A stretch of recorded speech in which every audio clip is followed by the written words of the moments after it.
How to record a video call on iPhone. To get started, first of all go ahead and open up the phone application on your device. On this page, go to the bottom panel and tap on Recents. You can view all your recent call logs over here. As you can see, there is a FaceTime video call log over here. Tap on it to video call them again. You can turn on the speaker or mute the call from here. If you want to record this call, then swipe down from the top right corner of the screen to open the control center. Here, tap on the screen recording button as shown to start recording. Your call will now be recorded. Everything on your screen, including the notifications, will also be recorded.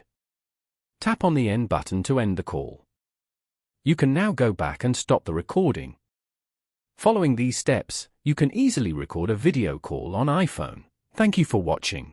Please leave a like if this tutorial helped you, or leave a comment below if you have any questions related to the video.